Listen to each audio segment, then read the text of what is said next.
Hello guys, it's Shrimp Time here and welcome in yet another, I hope, interesting video. This time is something new on this channel.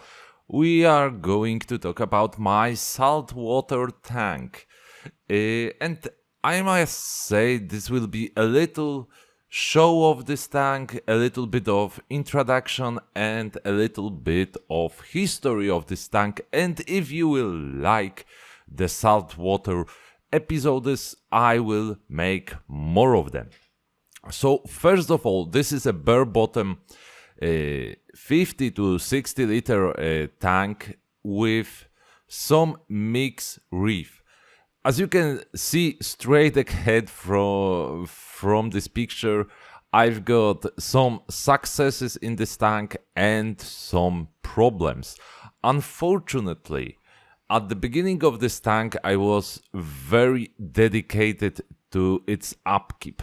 I tried to use Zeovit methodology to start the tank, and it was very nice. It ran quite good, but after some time, I ran across a very big problem because my AI Prime HD lamp got broken. It didn't want to connect with my Wi-Fi, and I tried almost everything to make it work.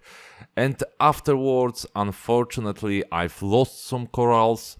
Some of the corals and the acroporas which I've tended to keep in this tank started to lose their tissue, and even some of the monties did lose their tissue as well. So after this slight problem, I've started to use for a quite long time a really low light and started to forget about the upkeep of this tank. Fortunately, after some time, I've decided to get back to this tank, and the funny thing happened because the biology of this tank was very well developed. I started to do some water changes, started to add some more corals, and started to try to keep up the water parameters in a good condition. So after another bit of time, I've got so much work with shrimps and with different of my other activities that I didn't manage this tank well enough. Even though I got a good light, I've got some of very nice corals. I only refilled the water and did a water change once a month or 2 times a month. And I would say this is a Panzer tank. This is a very, very stable tank, even though I didn't give it enough of time. As you can see, I've got some of zoanthids growing very nice. Here you can see scramble eggs as far as I remember. Zoanthid. I started this colony with 2 or 3 polyps. Now I have 2 colonies with at least 10 polyps in each colony, and they are growing very, very nice. I've also tried to keep some SPS corals. One of a very interesting strain was Montipora. Another very nice coral was the Milka coral. At least it's called this way in my country. Unfortunately, right now, even though they tend to show the polyps very nice, they lose their tissue. All of my SPS corals tend to lose their tissue, and I need to look very, very deep inside of the chemistry of my water to understand why this thing is happening. Unfortunately, this is the time that I'm making the resurrection, or maybe fortunately, I'm making the resurrection of this tank. I am trying to bring it back to its best health. So maybe due to the processes that I will make, due to the decisions I will make, I will decide to leave the SPS corals out of this tank, because I'm not sure if such a small tank, which can have big water parameters fluctuation, is good enough to get the SPSs in good condition. Here you got my Montipora. It's very hardy color because it's trying to fight for its life, even though it's lost a lot of its tissue. And I think there was a big loss of the tissue due to the fact that the light in the tank was really, really poor. And I've had the problems with the light for quite a long time. As you can see, the polyps are very nicely extended in Montipora as well, so the losing tissue problem is a very big issue, because I think that if I manage to stop this in my tank, maybe I will be able to keep some of the Monties in the tank as well. We'll see. If I will keep having this type of problems, I will focus on LPS and soft corals. And here is my pride, as you can see, the zoanthids. The zoanthids are growing quite nicely. You can see some of my collection.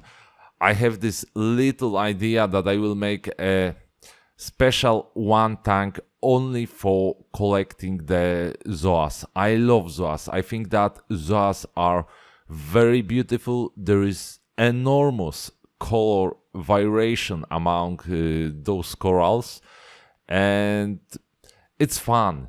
Keeping different types of corals, for me, it's something like keeping different types of shrimps in your shrimp tank. You need to collect them all. You need to get a good conditions, good way to develop for them all.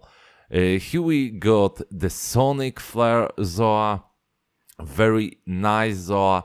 It looks beautiful, as most of the zoas and most of the softies in straight blue light.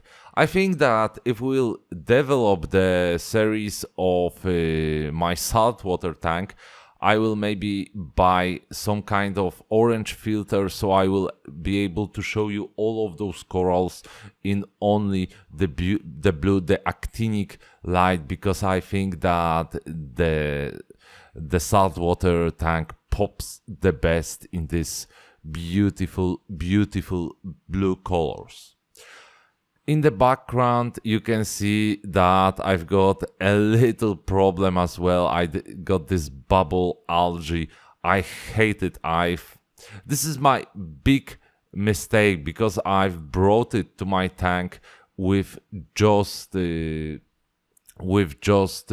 or 3 bubbles on one of the frags I've got, and unfortunately, due to the time, it could develop all over the tank. And I'm thinking you can give me some advices what type of animals or what type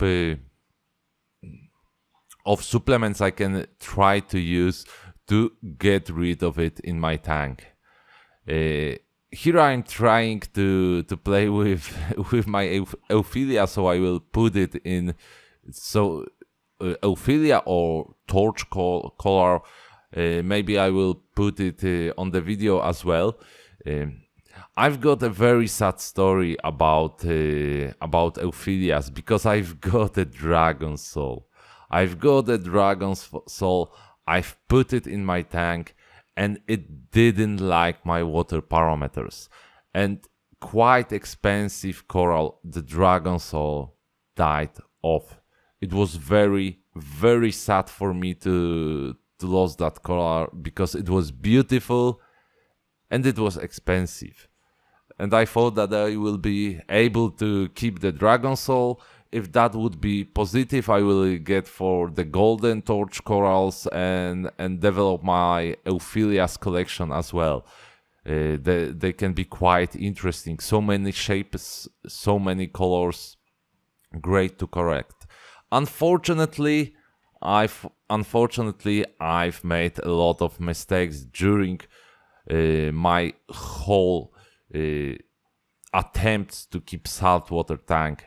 Here you can see we got some type of sponge as well, and the Euphilia coral I've got from my friend. He heard that I'm trying to turn off this tank, and he decided to give me some corals so that I will keep on going, keep on trying.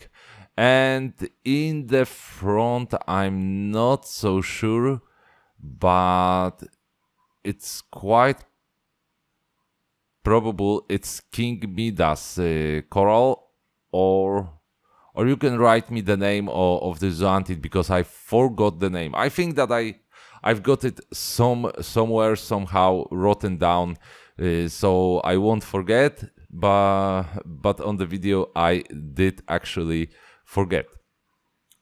So guys, this is the most of my corals that I could show you on this video, and I'm very interested if you would like to see more stories about this saltwater tank. Do you want to see some of development of my reef keeping as well on this tank, or should I only post you once a while the way that this tank will change? Because we can talk a bit about filtration, about the water parameters, about the light, very important thing and very interesting thing with this tank, the bare bottom versus sand on the bottom, etc, etc.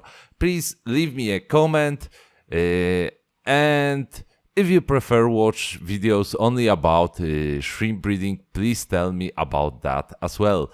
Thank you for your time and keep on shrimping.